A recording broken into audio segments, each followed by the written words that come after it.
Tu as devant toi le chemin de voie. Tu es invité, supplié, encouragé, poussé, inspiré à vivre pleinement.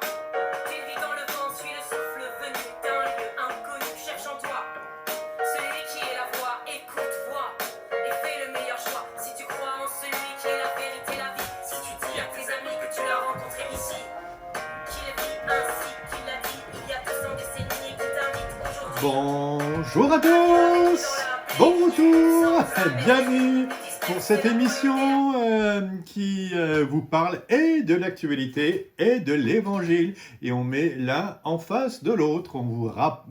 Je vous amène quelques points de l'actualité. Une actualité qui est extrêmement volage. Aujourd'hui, il y a ça, demain, il y a quelque chose d'autre. Donc, ça passe très, très vite. Et puis, on s'y intéresse plus. Et alors que c'était quelque chose de très, très important hier encore. Et puis, en face, il y a la parole de Dieu qui, elle, est absolument éternelle. Donc, c'est quand même intéressant d'avoir le regard, parfois, de l'évangile sur l'actualité.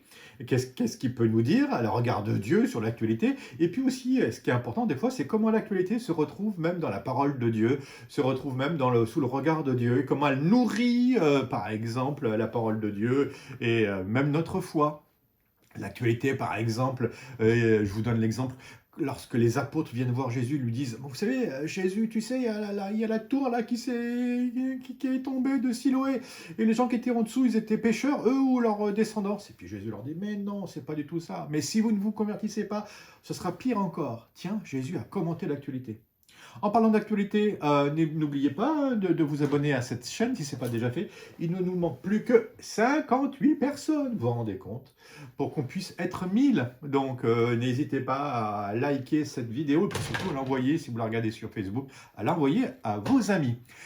Alors, l'actualité, c'était quoi? Vous avez été nombreux à réagir et merci beaucoup par rapport aux deux faits que je ramenais hier. Et en effet, je ne prenais pas du tout position pour l'un ou pour l'autre, hein. Je vous ai parlé des feux de forêt du côté de, pas très loin de Kiev, du côté de Tchernobyl, et qui faisaient ressortir un peu voilà, le danger qu'il pouvait y avoir, parce que les arbres qui brûlent en ce moment avaient capté, la nature avait capté un peu tous les résidus radioactifs. Donc c'était dangereux, c'était la double peine pour les pauvres habitants de Kiev, hein, qui sont confinés en ce moment à cause du Covid, mais aussi à cause de ces fumées du feu de forêt, fumées qui pouvaient s'en aller un peu plus loin, vous comprenez. Intention de prière, mais je ne prenais pas plus position que ça. De même que pour l'affaire Luc Montagnier, ce fameux professeur, prix Nobel de médecine qui a découvert le VIH, le sida. Et donc, c'est vraiment quelqu'un qui s'y connaît, mais en même temps, il avait annoncé hier, hein, donc en VIH, hein, et c'est quand même un pro, qu'il avait vu du VIH dans le code génétique, hein, c'est ça, ou ADN plutôt. Moi, je ne suis pas du tout connaisseur du Covid, et ça avait fait sensation comme effet. Parce qu'en effet, est-ce que c'est une fabrication humaine? Lui, il prétend que ça. Mais d'autres scientifiques, alors tout aussi puissants et valables que lui, disent pile le contraire. Ils disent non, non, ça, c'est le Covid-19 ne vient pas de l'être humain, n'a pas été créé par l'être humain, mais il a été créé, mais il vient directement d'une chauve-souris ou du pangolin, là, et que les hommes ont mangé. Bref, on a l'impression que c'est une version contre l'autre, il y en a peut-être une qui vaut plus que l'autre. Si je vous avais dit qu'en février, enfin si nous étions en février, si je vous avais dit, tu sais, dans 2 mois, on sera confiné 2 mois entiers en France, vous m'auriez jamais cru, hein. Et si je vous avais dit qu'il fallait absolument, et que ça allait faire 20 000 morts en plus, en France, rien qu'en France. L'histoire des masques aussi, ça nous a un peu calmé, hein. Ça servait à rien la grippe, c'était une grippette, hein, le Covid-19, alors que c'est pas du tout une petite grippe. Et en plus, les masques, ça servait à rien. Puis maintenant, il va falloir tous en porter au mois de mai. Donc, il faut faire extrêmement attention face à ce qu'on nous dit. Des fois, c'est juste, des fois, c'est vrai. Il n'y a que le temps qui va parfois faire le tri. Ce qui est intéressant, c'est quand même, enfin, il faut faire aussi attention de ne pas être trop virulent et à fond pour l'un ou pour l'autre. Vous vous rappelez, le professeur Raoult, ça commence déjà à passer. Bon, on était tous pour lui ou tous contre lui. Enfin bon, c'était même un peu ridicule, quoi. C'était un professeur qui émettait un protocole et ça reste scientifique. Et donc, des fois, tant qu'il n'y a pas une autre thèse qui la contredit, c'est le propre de l'aspect scientifique. Mais ça donne quand même, c'est assez intéressant, parce que moi, en tant que chrétien, comment je me situe par rapport à ça? Ça vaut le coup et ça rejoint un petit peu cette émission, si vous voulez. Comment je peux avoir un regard de foi, et même aussi le regard de Dieu par rapport à l'actualité. Entre autres, cette fameuse épidémie, et puis aussi tout ce que cela implique pour moi aujourd'hui. Quand on regarde les Français aujourd'hui, il y a quand même, et surtout les catholiques, les croyants, il y a deux catégories. Il y a une catégorie de gens de catholiques qui disent c'est apocalyptique, c'est le doigt de Dieu. Il y a un an, Notre-Dame de Paris brûlait, donc Dieu veut nous dire quelque chose par là, attention. Et puis ils s'étayent sur des thèses de l'Ancien Testament où Dieu envoie des épidémies. Mais même dans le Nouveau, quand on regarde l'Apocalypse, parfois il y a quelque chose d'assez terrible. Bon, reconnaissons que cette catégorie-là, c'est à peu près 20% des catholiques, mais ça se tient parfois, hein. L'autre côté, c'est plutôt 80%. C'est plutôt une catégorie de gens qui disent ah non, non, mais là, Dieu n'a rien à voir avec ça. Regardons d'une manière très positiviste, j'allais dire, très positive, pragmatique, voilà, c'est ça, et pas prophétique. Regardons cela avec un regard qu'est-ce que nous disent les autorités, qu'est-ce que nous disent les scientifiques. On fait quand même énormément confiance aux scientifiques. Parfois, ils se trompent, hein, on l'a vu, et même nos autorités parfois. Mais enfin bon, et alors, voilà, il y a des mesures à tenir, on ferme tout, on reste dans la maison, et puis à la rigueur, il n'y aurait plus de lien entre ce que je vis et puis ma dimension de foi spirituelle qui est cantonnée maintenant à ma maison, cric-crac, et mon petit temps de foi, parce que je peux même plus aller à l'église. Déjà, la foi était cantonnée aux églises, à la sphère privée, et donc il fallait absolument pas en parler au niveau public. Mais alors maintenant, la sphère privée devient de plus en plus privée. Et puis surtout, ce qui est terrible, c'est que c'est du domaine de l'intelligence, quoi. Donc purement scientifique. Et puis mon cœur, là-dedans, lui, il croit en Dieu. Et puis mon intelligence croit à la science. Ça se rencontre pas. Et puis à la fin, on devient complètement schizophrène. Il y a le frère Paul Adrien qui est un dominicain de Nancy, qui a fait une excellente vidéo. Je ne peux que vous inviter à aller la voir. Il y aura même une suite après qui vous explique tout ça. Et c'est vrai que c'est quand même assez intéressant de pouvoir prendre du recul sur ce que nous vivons. Qu'est-ce que Dieu permet là-dedans? Et il a quand même un regard par rapport à ce temps qui est compliqué. Avouons-le. Et Dieu me donne quand même une certaine sagesse. Et il ne s'agit pas de ne pas réfléchir, il ne s'agit pas de ne pas mettre aussi toute ma foi en exercice et de se dire, mais qu'est-ce que Dieu veut à travers ce chemin de purification ou de confinement? Enfin, voilà. Dieu passe à travers tout cela. Jésus ressuscité, et donc je vais vous lire l'évangile d'aujourd'hui, hein, et ça va avec mon propos de maintenant. Jésus ressuscité, que je vous présente. Voilà, et on l'a systématiquement toute la semaine avec nous. Ressuscité le matin, c'est l'évangile de Saint Marc aujourd'hui. Le premier jour de la semaine, Jésus apparut d'abord à Marie-Madeleine. Alors j'appelle tout de suite Marie-Madeleine. La voilà, elle est au rendez-vous. De laquelle il avait expulsé 7 démons. Donc c'était quand même pas rien, hein. Elle était quand même bien équipée. Quand Saint Marc parle, on a il tient tout ce qu'il sait de Saint Luc, hein. Donc je vous assure que l'image de Marc, je vais dire, de Marie-Madeleine, c'est celle qui a eu 7 démons, vous vous rendez compte? Donc quand elle arrive, c'est pas quand même un profil exceptionnel, hein. Et pourtant, c'est elle que Jésus a choisi. Les castings de Jésus, ils sont improbables. C'est pour ça que vous avez votre chance, hein, je vous signale. Parce que même si vous êtes le pire des pécheurs, même si votre vie a été une galère, pas possible, et que est-ce que vous avez eu jusqu'à 7 démons, vous, en vous? Non, peut-être pas, hein. Bon, bah alors, même elle, elle les a eus, et pourtant, c'est elle que Jésus a choisi pour aller annoncer aux apôtres qu'il était ressuscité.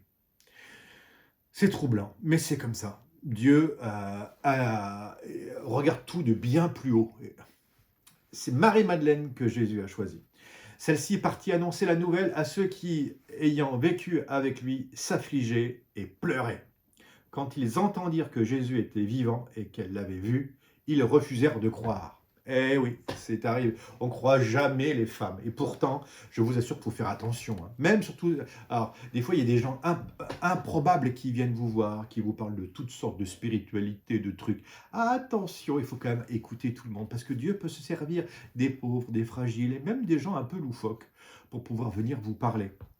Et vous, peut-être que vous dites: «Ah mais moi je suis très mal équipé pour pouvoir aller annoncer à mes frères et sœurs que le Christ est ressuscité». Eh bien non, peut-être que Jésus, veut se servir de vous et peut-être aussi que, vous êtes les premiers à annoncer le Christ et que vous n'allez pas être reçus. N'ayez pas peur. Parfois, il faut plusieurs personnes pour pouvoir être converti. Et vous êtes peut-être vous faites partie des premiers. J'ai reçu un mail il n'y a pas très longtemps, un message sur Facebook, je crois, par Messenger plutôt, c'était ça, d'une jeune Morgane, elle se reconnaîtra, qui m'envoie un message en me disant: «Merci mon père, vous avez été mon aumônier.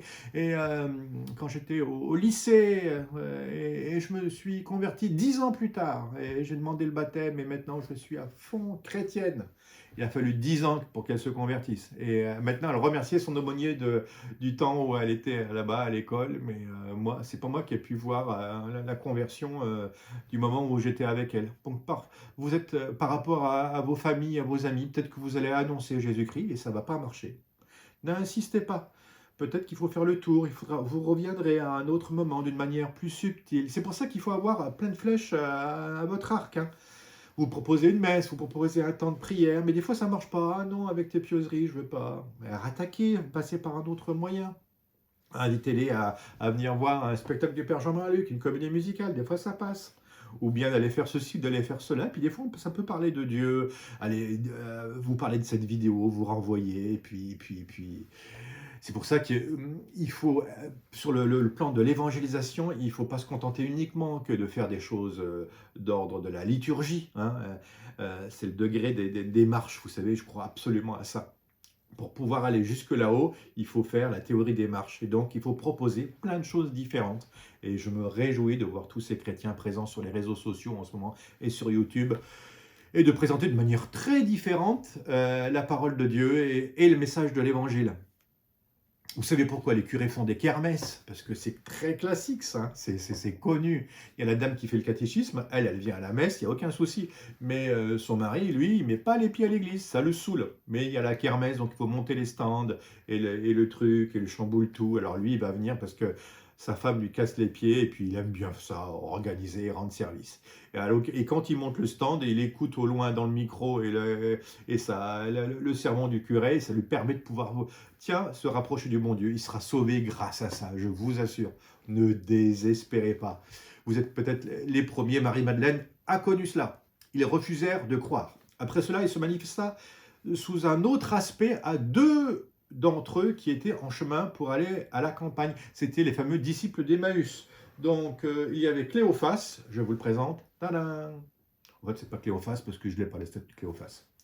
Mais c'est Saint-Étienne aujourd'hui qui joue le rôle de Cléophas. Oh, ça aurait pu être lui, hein, d'accord. Il a vécu au même moment.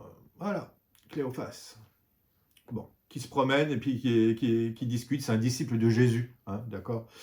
Et l'autre, on n'a pas le nom du deuxième disciple d'Emmaüs, mais je pense qu'il n'y a que Saint Luc qui en parle d'une manière assez positive et avec plein de détails. C'est pour ça que la tradition nous dit parfois que c'était Saint Luc qui était là avec Cléophas. Et tous les deux, ils marchent, et puis Jésus marche avec eux, et puis il y a l'apparition, et puis leur cœur est tout brûlant, et Jésus leur ouvre l'intelligence aux Écritures.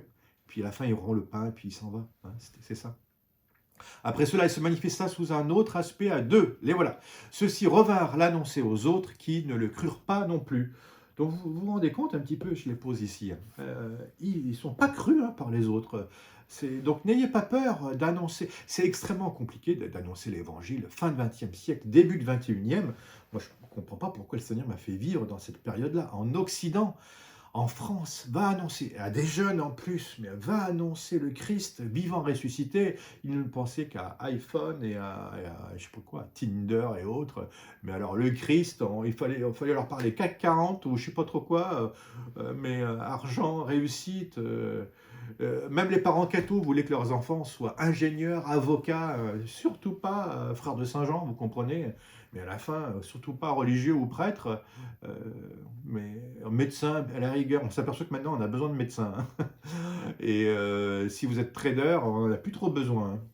Eh oui, et on va avoir besoin de prêtres, je vous assure. On va avoir besoin de religieux et de religieuses pour pouvoir s'occuper de ces âmes qui sont à peine. Parce que les gens, 2 mois confinement, ça trotte, hein, et ils s'aperçoivent que notre vie, c'est pas uniquement gagner de l'argent. Maintenant, il me reste combien d'années à vivre encore? Ah, et qu'est-ce que je vais en faire? Qu'est-ce qu'un métier utile? Où est-ce que je peux rendre service? Tous ces gens qui commencent à faire des blouses, des masques, des gants et tout ça, enfin, pour pouvoir se dire, mais tiens, mais il faut que je rende service aux autres. J'ai trop peu de temps encore à vivre pour passer à côté de ça. Bon, Jésus apparaît à cette bande-là, ils sont 11. Les fameux, ça vous plaît énormément, cette scène, et donc je vous la fais voir encore. C'est vrai qu'elle est formidable. J'ai enlevé Jésus, évidemment, et j'ai enlevé Judas. Et Jésus va apparaître aux 11 qui sont ben voilà, à table et qui attendent la résurrection. Et il va y avoir les disciples d'Emmaüs qui viennent les rejoindre et qui leur disent, et qui va leur dire cette bonne nouvelle. Et puis surtout, ça ne sera pas les disciples qui va apparaître, et le plus fort, c'est surtout Jésus qui va apparaître au milieu d'eux. La paix soit avec vous, vous savez, hein, Jésus qui apparaît au milieu des disciples puis qui mange avec eux. Donc c'est tellement formidable. Ceux-ci revinrent l'annoncer aux autres qui ne les crurent pas non plus. Enfin, il se manifesta aux 11 eux-mêmes pendant qu'ils étaient à table et leur reprocha leur manque de foi. Jésus nous reproche toujours notre manque de foi, notre manque de zèle. Parce que ça ne sert à rien d'avoir la foi si à côté je ne fais rien. Donc, montre-moi tes œuvres et tu verras la foi. Hein. C'est ce que nous dit la parole de Dieu. Donc, Jésus nous reproche toujours de notre manque d'adhésion à lui. Il leur reproche à leur manque de foi et la dureté de leur cœur parce qu'ils n'avaient pas cru ceux qui l'avaient contemplé ressuscité. Dieu nous envoie des messagers. C'est des Cléophas, c'est des Saint-Luc, c'est des Marie-Madeleine. Ils sont tous aussi bizarres les uns que les autres, mais je vous assure que Dieu nous envoie des missionnaires. Ça a toujours été comme ça. Dieu a toujours envoyé des missionnaires. C'est comme ça que la parole de Dieu se propage. C'est parti de cette bande-là. Ils sont 12, 13, 20. Et maintenant, on est 2 milliards de chrétiens sur cette terre. Le bouche à oreille. Il paraît qu'il est ressuscité. Ah bon? Oui, oui. Bon, bah, je vais le dire. Tu sais, il est ressuscité. Oui, moi, je le sais. Ah bon, d'accord. Bon, eh bien, il faut aller le dire. Je vous assure que les gens, certains se convertissent par l'épreuve de l'existence de Dieu, ou que sais-je, des réflexions intellectuelles, mais 99% des gens se convertissent par une conversion de cœur, parce qu'ils entendent un ami leur parler de Jésus. Ah bon?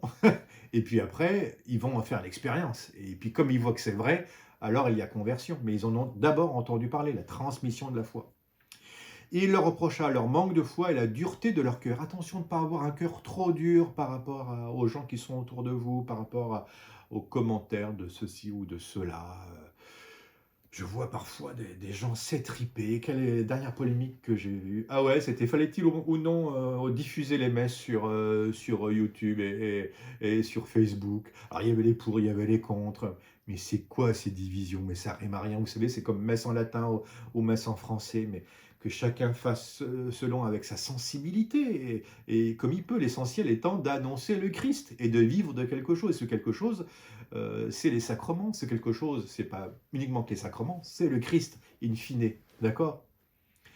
Dureté de cœur, attention, parce qu'ils n'avaient pas cru ceux qui l'avaient contemplé ressuscité.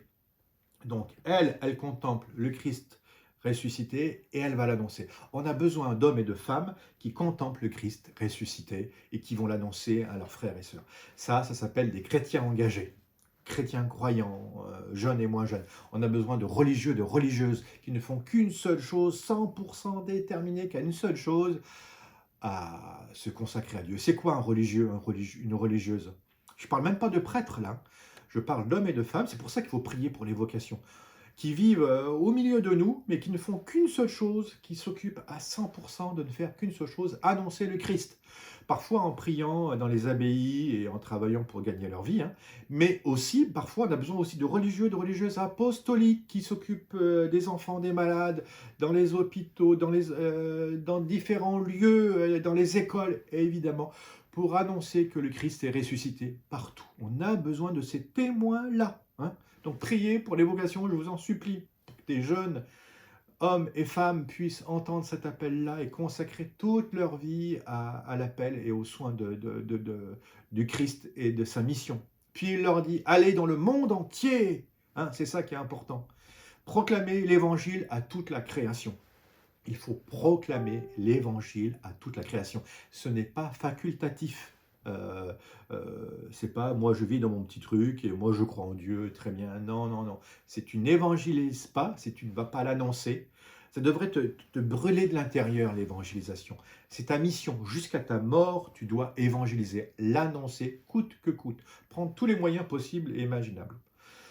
Par la prière, si tu n'as plus que ça à faire, mais aussi par aussi ton intelligence, en consacrant tout ce que tu es, qu'est-ce que tu sais faire, et avec ce que tu sais faire, comment Dieu va s'en servir pour que tu puisses aller proclamer la parole de Dieu à tes frères et sœurs. Même si tu es pris pour un fou, qu'importe, Dieu a besoin de toi. Alors voilà, c'est comment se termine aujourd'hui ce temps avec vous.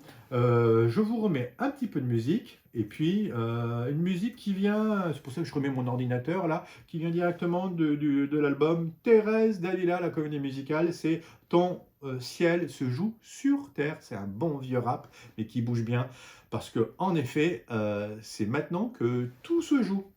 À très bientôt, et n'hésitez pas à envoyer cette musique et cette émission à tous vos amis. À bientôt.